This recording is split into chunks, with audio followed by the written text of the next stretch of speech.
বড় পান্ডা ও একটি ছোট পান্ডা তরমুজ খাচ্ছে। আজকে এক ভিডিওতে রং করা ও ড্রয়িং করা দেখিয়ে দিয়েছে। কেমন হয়েছে অবশ্যই জানাতে ভুলবে না। আর দেখে নাও কতটা সহজ করে করেছি। প্রথমে পেন্সিল দিয়ে, আমি এটা বরাবরই বলে আসছি যে প্রথমে হালকা হাতে পেন্সিল দিয়ে ড্রয়িং করতে হবে, যাতে বর্ডার লাইন করার পর যেন কোনো এক্সট্রা দাগ না থাকে, কোথাও বাঁকা টারা কিছু হলে যেন সুন্দরভাবে মিশিয়ে দেওয়া যায়। আর যখন যেটা পরিষ্কার পরিচ্ছন্ন হবে সেটা দেখতেও ভালো লাগবে। তারপর যখন পেন্সিল দিয়ে কভার করা হয়ে যাবে, পুরোটা বর্ডার লাইন করলেও দেখতেও ভালো লাগবে।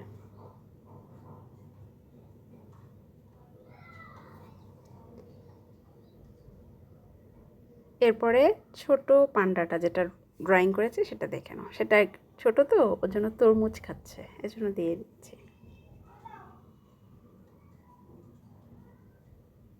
যদি ভালো লাগে একটি সাবস্ক্রাইব আর একটি লাইক করে দিও, আর শেয়ার করে রেখো যেন তোমরা পরেও দেখতে পারো, দেখে করতে পারো।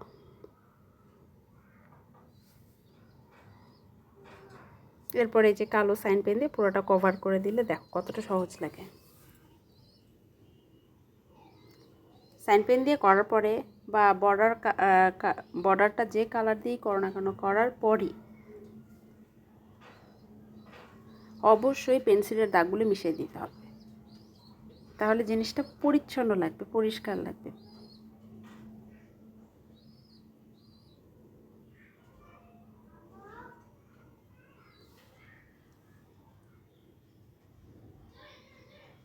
পান্ডাটা আমি ড্রয়িং করেছি আর কালার করেছি গোলাপি কালার।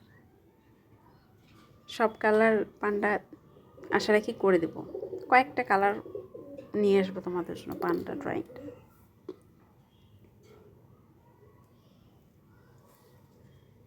এরপরে আস্তে আস্তে কালার করা শুরু করে দিয়েছি।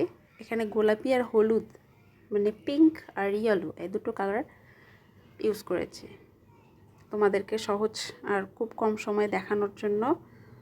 আমি খুব ফাস্ট করেছি আর কি।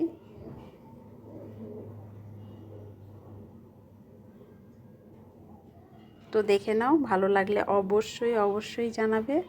তো আজকের মতো এখানেই বাই।